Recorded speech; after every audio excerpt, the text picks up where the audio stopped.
Hello, this is our high standing assessment. So we're checking for an elevated hip while standing. I've got my friend Carrie right here, and we actually did this video already, but we're making sure that you guys can see it. So just so you know why you're at an angled position, you're still not going to be getting my exact view, so the elevation might appear differently in the video than it does to me, but you can at least get the full idea of what I'm doing so that you know how you set yourself up to look for this on others. Okay, so Carrie is facing away from me, and then I'm gonna palpate below her rib cage and along the QL a little bit, and then to the top of the iliac crest. I'm gonna have her turn her head straight ahead for me, and she's gonna give me a little micro bend in her knees. Perfect. And her arms and shoulders, everything's all relaxed there, and I can kind of just feel in here. And then I like to straighten my hands and fingers so I can see. Now in here, we're mixing our intuition and investigation, and we're kind of, so I can feel what's tight, and then I can kind of see what's going on. So for her, it's pretty slight. She's a little elevated on her right today. It's probably only about a quarter inch or so. Both QLs feel tight though. If anything, her left actually even feels a little bit tighter. And then as I palpate forward, I would say maybe her right iliacus is showing up a little bit tight. Let's see. So in that video, was there anything else that we did? It was just the high standing, or was it all the hip assessment? Turns too. It was all of it. Okay. So we're also going to go ahead and we're going to check for her pelvic tilt here as well. So we're going to check for the top of the SI joint. So that's, you're at the top of the iliac crest, and then we're kind of palpating down to just lateral of like the top of the sacrum.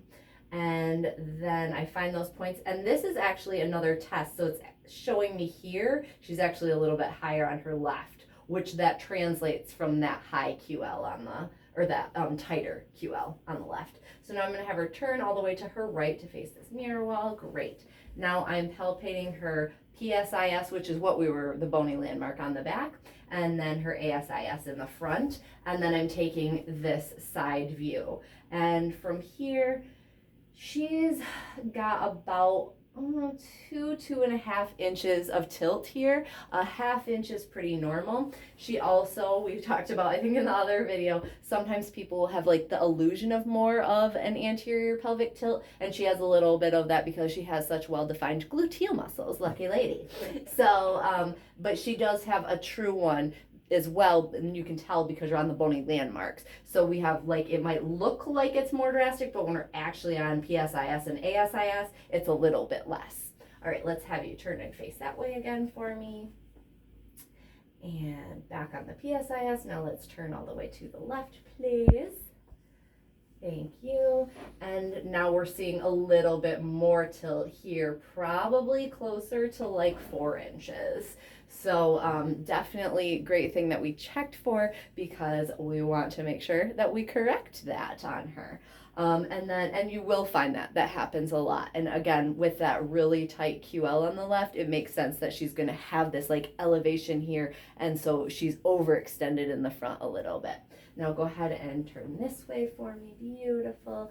And then straight knees, straight spine. Again, I'm on the PSIS.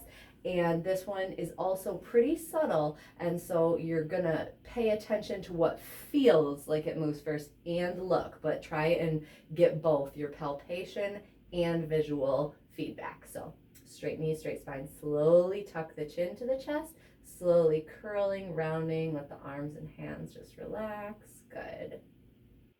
Yeah. Awesome. Okay, and slowly come on back up.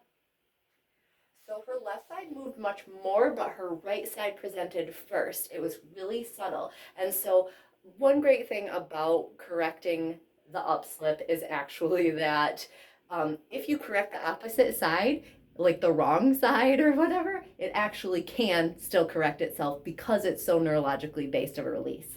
However, you still want to attempt to get the correct side and you want to know what's going on. So again, that was very subtle, but her right side started and then her left side really jumped to go with it. So sometimes I kind of say it's like ladder ball. It's like this one trying to catch up with that one. So her right side went first. So that is the side we will correct her upslip on. So that is all of our standing assessments for the hips, and I hope that all makes sense for you guys. All right.